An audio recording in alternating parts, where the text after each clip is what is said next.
Today, Series 10 kicks off in the VGC in-game ladder, and as you know, I've been doing a bunch of different pieces of content to get started with Series 10, and so today I wanted to do one of my classic rules update videos. Basically, I'm going to walk you through the brand new rule set and give you some idea of where the early metagame is going to look. So if you haven't seen the last two videos that I've made on Series 10, I'd highly recommend it. As you can see, I am trying out a bunch of new content on the channel, so I always appreciate your input, your feedback for what you like, what you don't like, and what you'd like to see in the future. So I hope that this is helpful. I'll timestamp it, and I'll include links to everything that I've talked about in the video down in the description below. So yeah, let's just get started, and if this is something you'd like to see more of, please share your support by leaving a like and leaving any feedback. I would really appreciate it. So let's just jump into things. So first of all, Series 10 starts today, August 1st, and long story short, the new format basically now allows us to have one restricted Pokemon once again, like Series 8. However, the big change here is that Dynamax is actually going to be banned, so think Series 8 but without Dynamax. Now, this is the first time in Sword and Shield that Dynamax will actually be banned, and so this is going to look very different from what VGC has looked like in the last year and a half. So it may be, just completely different from what you're used to if you only started playing VGC in Sword and Shield. One thing I've actually heard a lot of players say about this format is that it resonates and kind of reminds them of the older VGC formats, like way back in the day. So I'm actually really excited for that because, as you may know, I started playing VGC very seriously in like 2011 to 2013. And so, yeah, this is going to be definitely a huge change, and Dynamax has been such an influential mechanic and has accelerated games so quickly in Sword and Shield, and so this actually might slow things down a little bit. As a quick reminder, here's just a quick screenshot of all the Pokemon that are going to be allowed. Basically, you're allowed one restricted Pokemon on your team. Note that alternate forms of all the Pokemon listed here are going to be legal as well. And so, yeah, obviously you have a fair amount of choices, but some are going to be substantially more popular than others. So in terms of my early thoughts and expectations, the rule set was actually announced a couple of weeks ago, so we actually do have somewhat of an established metagame going into the first couple of weeks, which is pretty exciting. That's why I wanted to do some videos on kind of the general format, because you might just be completely lost, and I definitely was when I first started researching the format and playing the format. So I wanted to just provide as much information as possible as we get started, so you at least have some good starting points. But like I mentioned, Series 10 is actually unlike any format we've ever seen in VGC. Series 8 was also really unique because, that was the first time we were allowed to play with just one restricted Pokemon, and so things look very different. And yeah, this isn't like a 2016 or 2019 format we were allowed to restricted Pokemon. This is just such a new format that it's new for everyone, even VGC veterans. So if you're feeling overwhelmed, don't worry. Trust me, everyone is kind of starting on a blank page and on the first page getting into this brand new format. As we see in Series 8, and as you may have seen on Road to Rank when we, were in Series 8, like I ended up featuring a, I would say, decently competitive team for every restricted Pokemon. And so just like Series 8, I think you probably can make a very good, legitimate competitive team around pretty much all the restricted Pokemon, barring, some of the base forms. But as you may imagine, some are going to be very consistent relative to others. So in the early metagame, for example, and we'll dive into this a little bit more later on, but Pokemon like Zacian, Xerneas, Kyogre, and Calyrex Shadow Rider are just going to be more dominant, more consistent, and will net more wins typically across the board. That's not to say that other restricted Pokemon, Pokemon like Giratina or Kyurem, for example, are necessarily unviable. They're just not as consistent, meaning that in the team building process, you're going to have to work harder to make those Pokemon work. So the key thing I want to point out here is I feel like in the, dual restricted formats like 2016, 2019, it was hard for a lot of like the, less popular restricted Pokemon to even remotely shine, and it's a little bit more possible in Series 10. Now, do I expect to see a lot of the like lower picks, do well in tournaments? Probably not. But, not everyone plays this format thinking about tournaments, right? If you're looking to just make your favorite restricted Pokemon work, I do think there's more room and viability for it in this format. One really big point I want to make here, and I've kind of talked about in my previous videos about Series 10, is that your non-restricted Pokemon are going to be really essential for offensive damage output. In previous years, when you had two restricted Pokemon, like 2016 or 2019, the teams typically revolved very heavily around your restricted Pokemon, right? It's like, how do I enable my restricted Pokemon to sweep, whether it be something like a Swords Dance Mega Rayquaza, or, a for example, Xerneas. And so while restricted Pokemon obviously are still really strong in this format, a lot of your non-restricted Pokemon are going to be really good for offense, right? So early examples include Landorus Incarnate, Regieleki, Rillaboom, Entei, for example. And so, yeah, like, this also often lends room for creativity in regards to non-restricted picks. So, you know, we often actually saw that in the restricted formats as well, right? Like, Umbreon made it to the finals of the 2019 World Championships. Hitmontop and Raichu were on the winning team of the 2016 World Championships.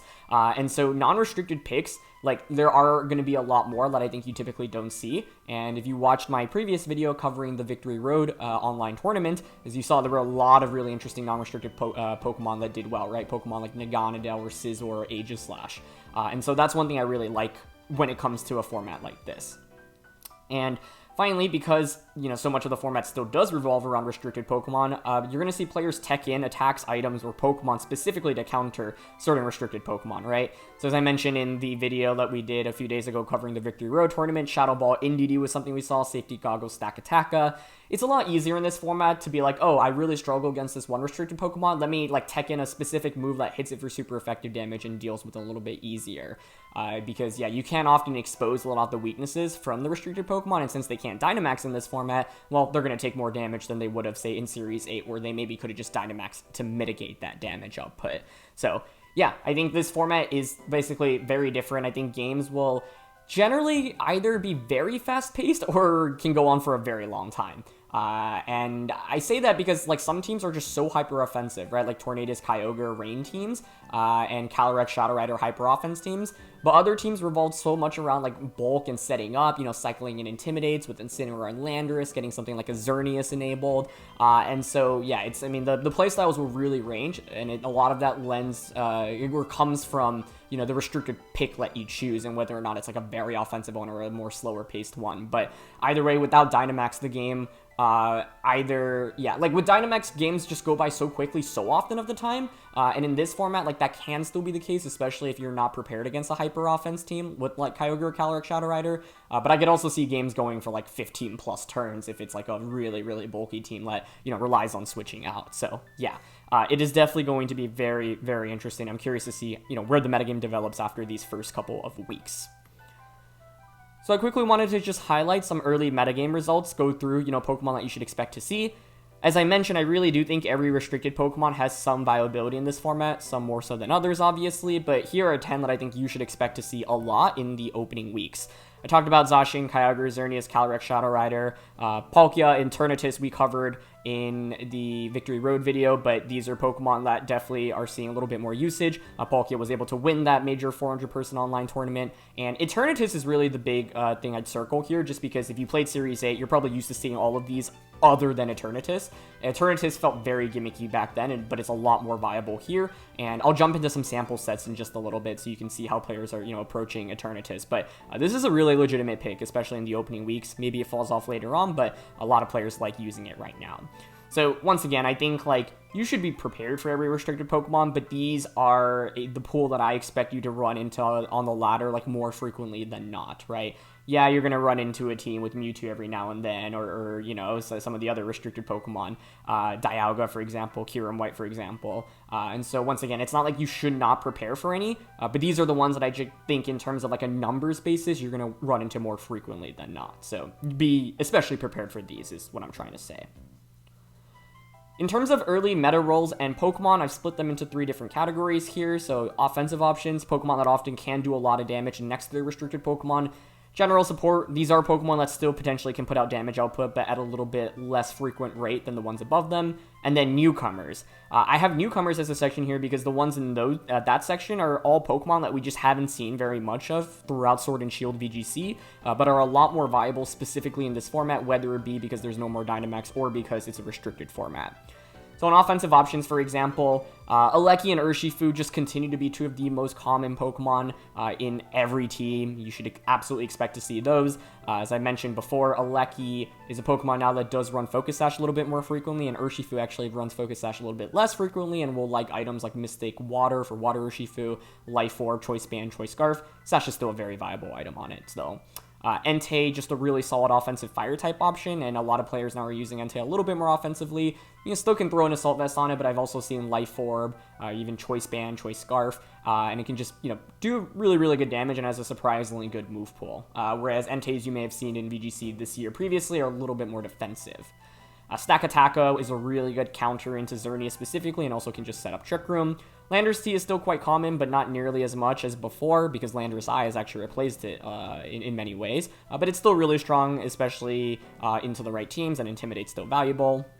Feeny is still Feeny, and then now Ego here specifically is really good, especially into Xerneas team compositions. But in general, just has a good coverage, destroys Volcarona, which has surged in popularity, and also can, just get a unique spread of poison and rock damage.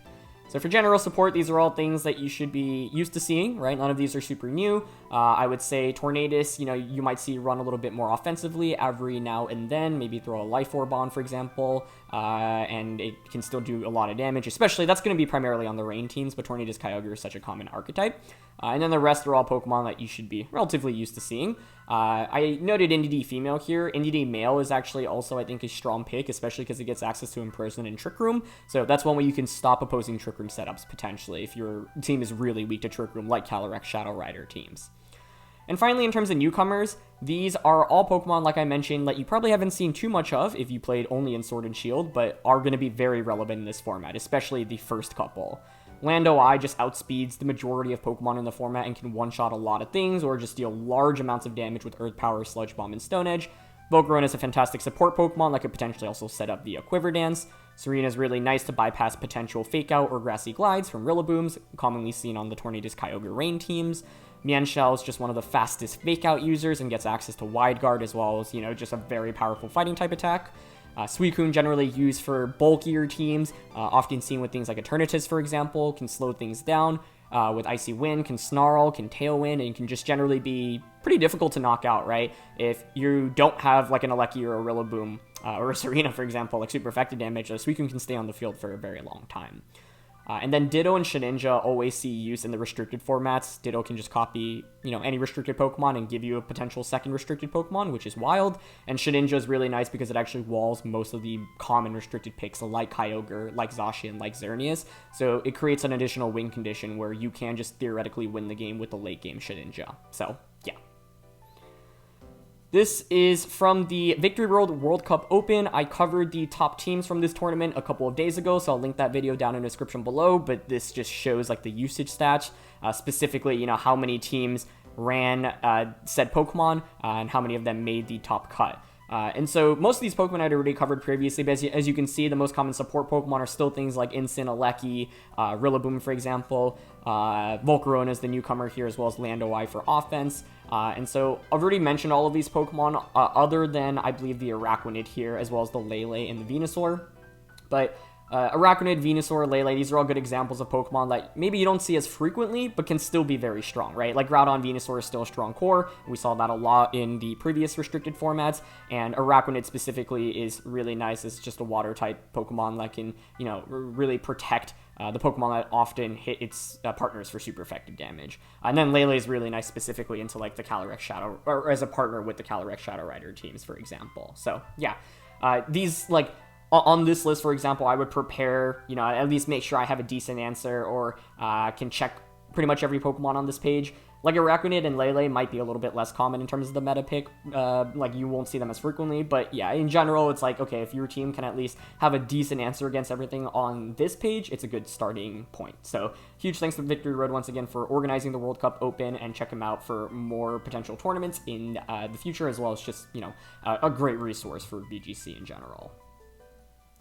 And as I mentioned, already did a video covering the top 8 teams from this tournament specifically, so check that video out if you want to go more in depth in terms of some specific like moves that some of these Pokemon opted for. But yeah, as you can see, here are some of the top performing teams in the early meta, and as you can see, there's room for a lot of restricted Pokemon to work.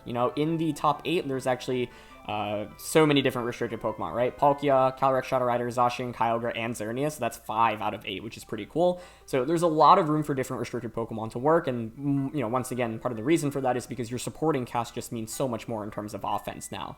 So yeah, as you can see, there is definitely strong diversity in restricted picks early on. And in this tournament specifically, only 2 players made the top 32 with Palkia, but it ended up winning and getting 7th place as well. So it really goes to show that you don't necessarily need to use a Calyrex, a Zacian, a Kyogre to win a tournament, right? You can potentially use some of the more underexplored restricted Pokemon. So yeah, and as you saw from yesterday's video, which we kind of analyzed a tournament set of another major online grassroots event, Kyogre Rain is, definitely one of the more dominant early archetypes as well. Marcus in 5th place here is running a pretty similar combination. Tornadus, Kyogre, Serena, Instant Alecki, and then you'll often see like Urshifu over Naganadel. But the general idea is to set up, Rain and set up Tailwind with Tornadus and just swoop with Kyogre. So I think, this top 8 is really cool to me because it shows a lot of diversity in terms of how you can play with the different restricted Pokemon already, and this is at a very high level, obviously, as well. So yeah, don't be afraid to try out whatever restricted Pokemon you want to, because I do think there's just more room for them to work,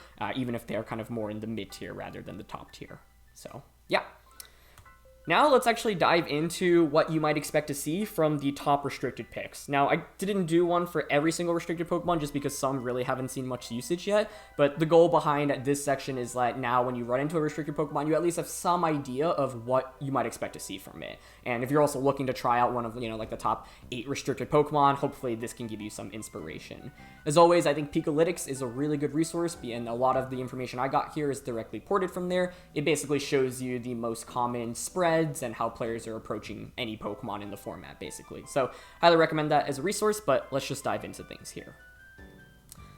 So a lot of this will resemble what you've seen in Series 8, and that shouldn't be a surprise, and Zacian is the first Pokemon we're starting off here, and that really continues to be the case, right? It's just really fast, one of the fastest restricted Pokemon you can use, super, super strong. Now, one thing to note about Zacian in this format is that it does get countered by fire types a little bit more, especially Volcarona, which has had a huge resurgence, right? Volcarona is one of the most common Pokemon way back in the day, 2012, 2013, but it's fallen off significantly, especially in a Dynamax format with so many Pokemon Max Air streaming, but without Dynamax, well, it's making a comeback here. And specifically, one reason is because it's very good into Zacian, right? Zacian can't do much damage into it, Volcarona can redirect attacks away from it, and also hit it for super effective damage. So as a result, you're often going to see Zacian teams carry Pokemon like Water Urshifu, Landorus Incarnate Form, or other water types like that Araquanid, which we saw earlier, because, those are great answers into Volcarona, which otherwise you'll struggle against. The Zacian moveset right now is pretty standard, Behemoth Blade, Sacred Sword, Sub, Protect. This was pretty staple in Series 8 as well, but you will see moves like Play Rough, Close Combat, Swords Dance, Wild Charge get decent play as well. And in the early meta, people just love running max attack, max speed, and then 4 in HP defense or special defense.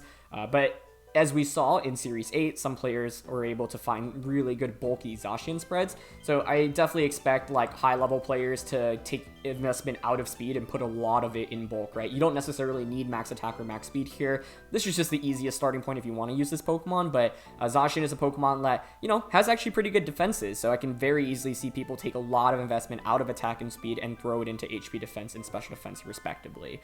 And so EV spreads in a restricted format can be really important because you have so much room for creativity and so much room to basically operate under. So yeah, but Zacian is a relatively straightforward Pokemon, but once again, it's still so scary. And I'd say, the key thing here is also respect potential Swords Dance sweeps. Like bulky Zacian with Swords Dance is something that I think is very viable as well. So yeah.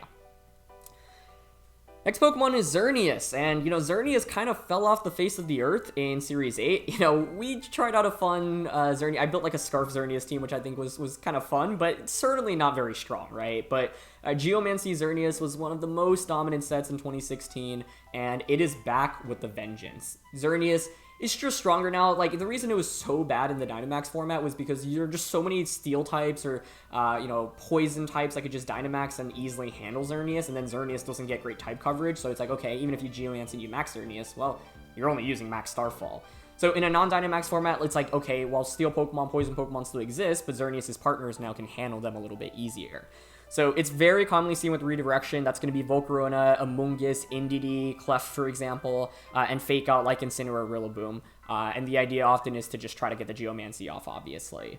So a lot of players are using Steel-type Pokemon and Poison-type Pokemon, you know, Stakataka, Now Ego, Aegislash, Scizor, Naganadel. These are all Pokemon that can have a pretty good matchup in a Xerneas, and so, you know, Xerneas still has to watch out for those, and as a result, Xerneas teams often will have ways that can counter those, obviously. If you don't, then you're really going to struggle because your restricted mon losing to a non-restricted Pokemon can be a big issue. The moveset for Xerneas is pretty standard. I mean, it's just classic Geomancy, Dazzling Gleam, Moonblast, and Protect, but we've seen other moves like Sup, Thunderbolt, Flash Cannon, Draining Kiss. These are substantially less popular. They're very, very rare, but they're moves that you can potentially tech in as well. And as I was just talking about EV spreads with Zacian, Xerneas EV spreads really feel like a work of art to me, and they always have in any format Xerneas has been allowed in, right? So like early meta, if you just want to use Xerneas, you can just go for max special attack and speed. But as the metagame develops, you'll find that players, you know, already using Now Ego Stakataka. So back in the day, you'd sometimes even see like bold Xerneas, no speed investment or special attack investment, purely in defenses. And so this is very dependent on the team that you want to build, right? Another thing to consider always in a restricted format is potential mirror matches, right? Are you willing to, if you're max speed, then you at worst speed tie, but if you're not max speed, then you always have to play with the fear that your opponent will outspeed you if they're using the same restricted Pokemon. So I think the EV spread for Xerneas is probably the most complicated thing about it because its moveset is so straightforward, and this is really going to come down to your team building because, yeah, like a lot of it is based off the partners that you have, and you want to tailor EV spread to the partners that you have and basically optimize it as best as possible. So, yeah, I mean, if you're looking for a good starting point, always find a go 252, 252, 4. Don't feel like you shouldn't go for it just because it's not, you know, complicated. But I think Xerneas is a Pokemon whose EV spread can be really heavily fine-tuned throughout the season. So I'm excited to see, you know, really where that goes. Next Pokemon is Kyogre. You're probably used to seeing Kyogre. This is exactly like Series 8 Kyogre. Nothing has changed about this Pokemon. And, you know, I was talking about EV spreads earlier, but I do think most Kyogres are probably, at least in the early meta, just going to be max speed, max special attack, and, you know, 4 HP or in the defenses. This is just like Series 8 Kyogre, as I mentioned. You're just going to pair it with Tailwind, typically from Tornadus. Serena is a really good partner because it stops Fake Out, so you can't Fake Out the Tornadus instead of Tailwind. You can also stop Rillaboom Grassy Glide, which is typically one of the best counters into this Kyogre. So I noticed that a lot of high-level players are running Scald now, just more consistent of an option relative to Origin Pulse, but obviously Origin Pulse, Thunder, Hydro Pump, all strong move options as well. Kyogre is one of those Pokemon that's just really straightforward, like in every year of VGC. Yeah, you know, you can run Choice Scarf as well, by the way. This is Mystic Water, but I can definitely see players not running Tailwind and then just throwing a Choice Scarf on it. Certainly viable. But max speed is really helpful in the potential mirror, and Kyogre is just going to dominate the early meta just because it's a very kind of easy team composition to play relative to some other restricted Pokemon. Easy as in, like, it's a little bit easier to execute where so many teams just aren't well equipped to, you know, deal with water spouts in the rain under Tailwind. Not to say that, you know, you'll be winning every game with it, but I think it's just, like, more consistent, especially in the early metagame when people haven't, like, figured out good answers to it yet. So I think max speed is really helpful in the potential mirror, but generally if you're running Tailwind, you'd really want to at least hit 139 speed because that allows you to outspeed max speed Regieleki. Otherwise, if you're not outspeeding Regieleki under Tailwind, what are you really doing? Not to say that you can't run a bulkier Kyogre spread, like I could totally see Kyogre work on a Trick Room team as well. Even something like Iron Ball Trick Room, for example. But generally, most players in the early meta are approaching Kyogre with the Tornadus Serena core and going from there. Next Pokemon is Calyrex Shadow Rider. This is a very fast-paced offensive Pokemon, as we've seen in Series 8. And, you know, when I used Calyrex Shadow Rider in Series 8, I didn't like Dynamaxing very frequently, right? Because it takes away from your strongest attacks in Astral Barrage and Expanding Force, which are both spread-type attacks when, you know, Psychic Terrain is up for Expanding Force. So this is as classic as it gets. Substitute is very, very common on this Pokemon, and rightfully so, because it's just so fast, and it's so frail as well. So often you can substitute to bypass potentially an attack from an opposing restricted Pokemon, and then deal damage with it with your partner. So Calyrex Shadow Rider teams are some of the fastest paced offensive teams in the format. You're often going to see Tailwind with it, something from like Whimsicott. You're going to see Psychic Terrain with it, Indeedee or Tapu Lele. Mienshao is a pretty common partner for it as well because it's a fast Fake Out user and has access to Wide Guard. So yeah, the goal of these teams typically is to just snowball very, very quickly.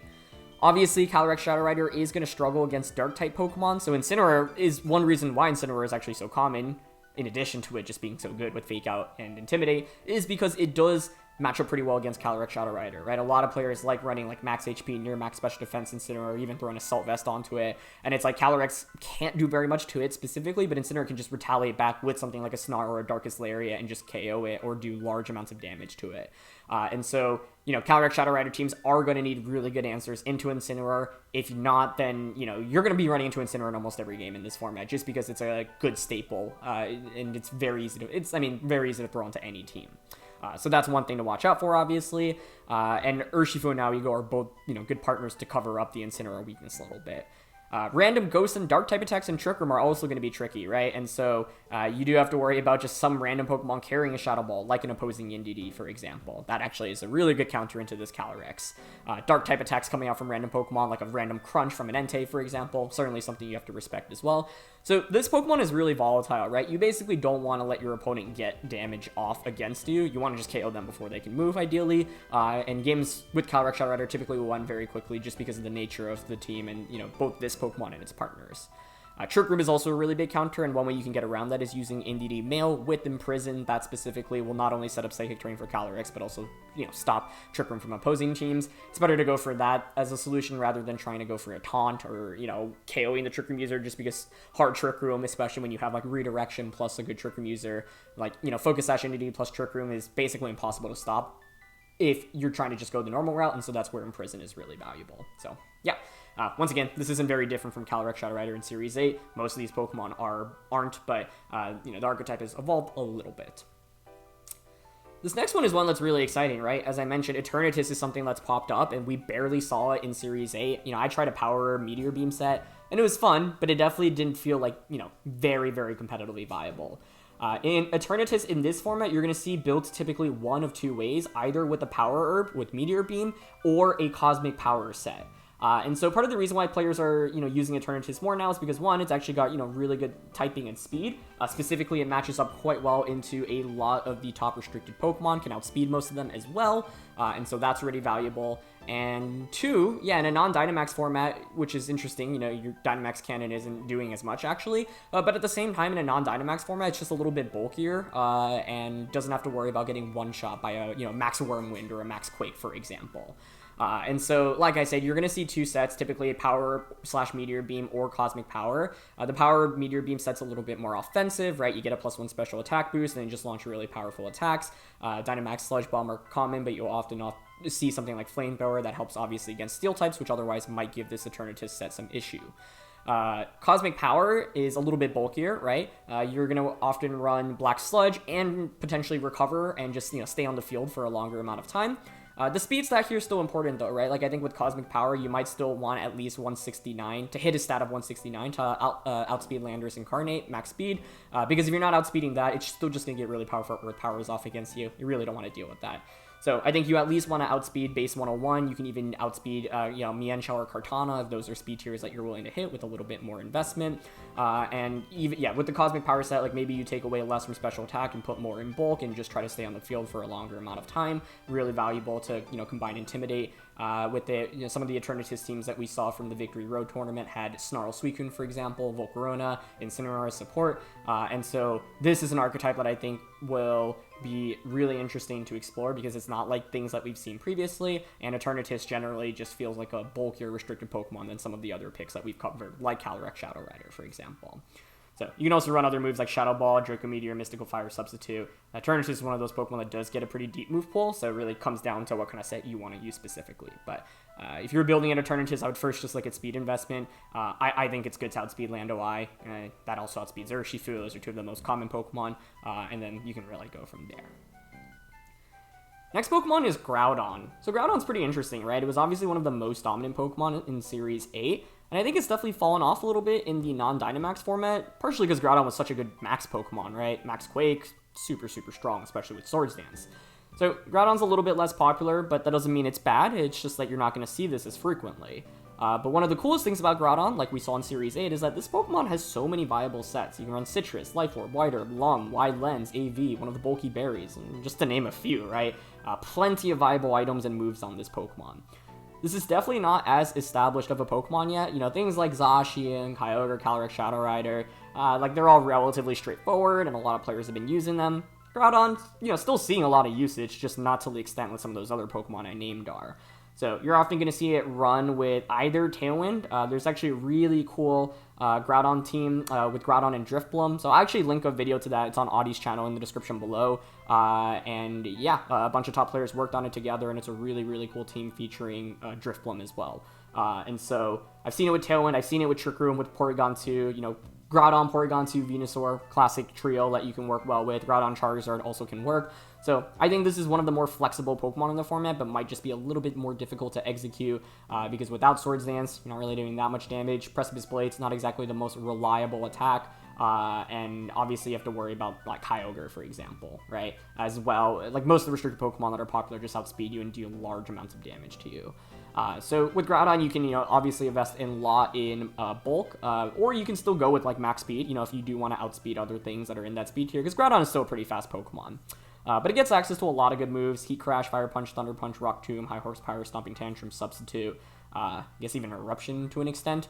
So yeah, a lot of potential things that you can do with this Pokemon, and I think it's something that, I can definitely see winning a tournament. I just think like people are not going to be using this as much as some of the other Pokemon, but Groudon Venusaur is something you still absolutely have to respect, and it's something that can be very scary just because of fast sleep powders from Venusaur, so watch out for that.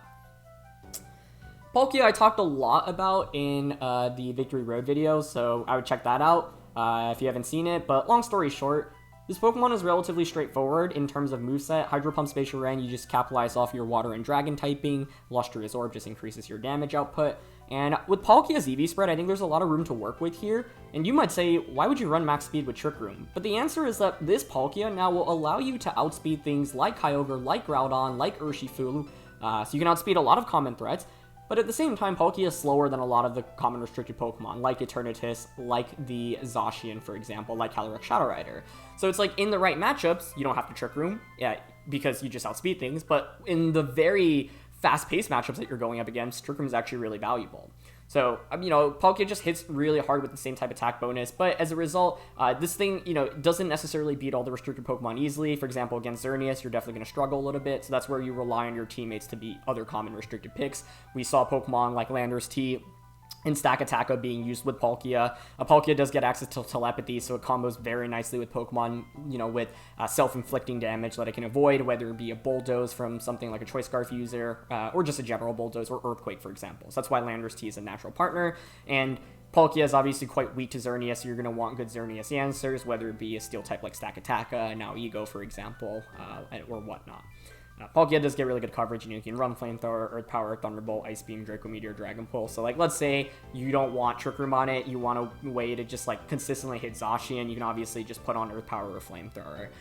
So yeah, there's a lot of flexibility. Lustrous Orb is by far the most common item, but I mean, I've seen other things like AV or Life Orb, but if you're running just Hydro Pump and Spatial Ren, there's very little downside to something like Lustrous Orb.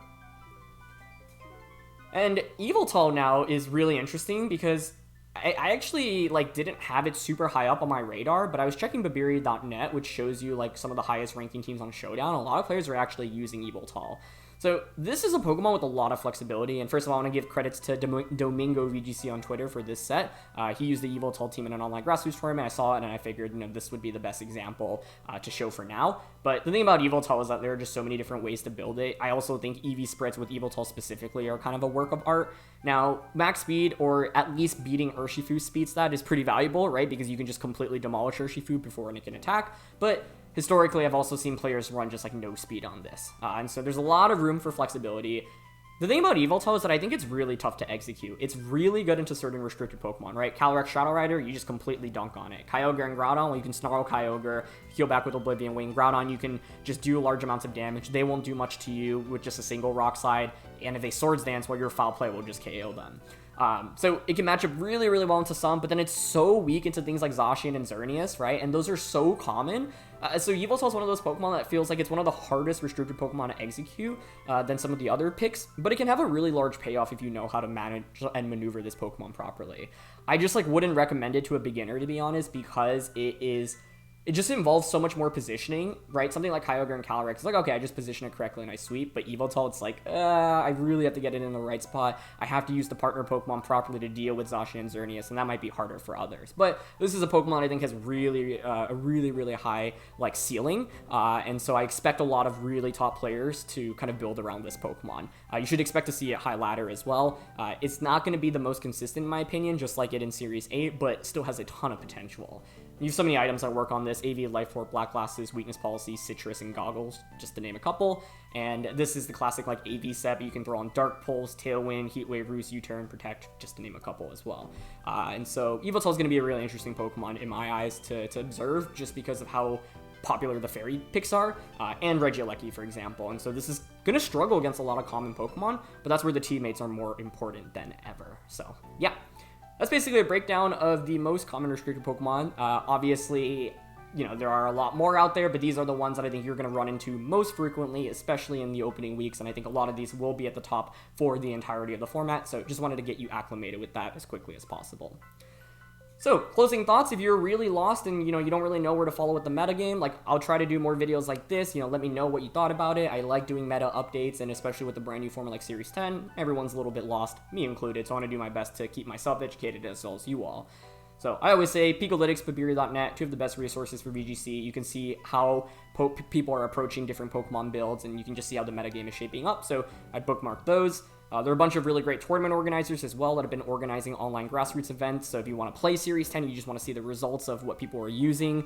Victory Road, the Battle Frontier, we did videos from two of those organizations the other day. Mount Silver and Rose Tower, I've linked all of those in the description below, but you should definitely follow them. They have constant online grassroots events, so you can really, you know, if you want to just play Series 10 in a formal tournament setting, that's already a great start. And for me, sometimes I just like to see the results to see, you know, how the meta is shifting or what's doing well on a high level. So yeah. I mentioned this point in Series 8 as well, but, like, don't be afraid to try out whatever restricted Pokemon you're interested in. I know it's very easy to look at a format like this and feel like I need to use Zacian, I need to use Kyogre, I need to use Xerneas or Calyrex Shadow Rider, but if anything, that Victory Road tournament, right, shows, hey, Palkia won the event even though only 2 people made the top 32 with it. You can take a less popular restricted Pokemon and win with it. You just need the proper team to support it, and especially in this format, right? Because so many of the restricted Pokemon can be countered by a non-restricted Mon. So yeah, regardless of how people tier whatever restricted Pokemon you want to try out, like, don't be afraid to use it, right? Like, try it out, and I really do believe that every restricted Pokemon can work to an extent in this format. Once again, just some easier than others. And finally, if you don't really know where to start, as I mentioned, Victory Road, one of the best resources out there. They actually have a great list of pastes and rental codes that you can try out, so I've linked that in the description below. And if you're looking for inspiration, just check out the top 32 teams from that online event that they organized last week. I think that's going to be a really good starting point for inspiration. So yeah, you know, for a format like this, like, I would say just build a team and play games with it. If it doesn't work out early, that's fine. This is such a new early metagame. No one knows what they're doing fully yet. And so if there's any time for chaos to thrive, it really is in the opening weeks. But this format in general is just so different. So yeah, don't be afraid to try out whatever you want.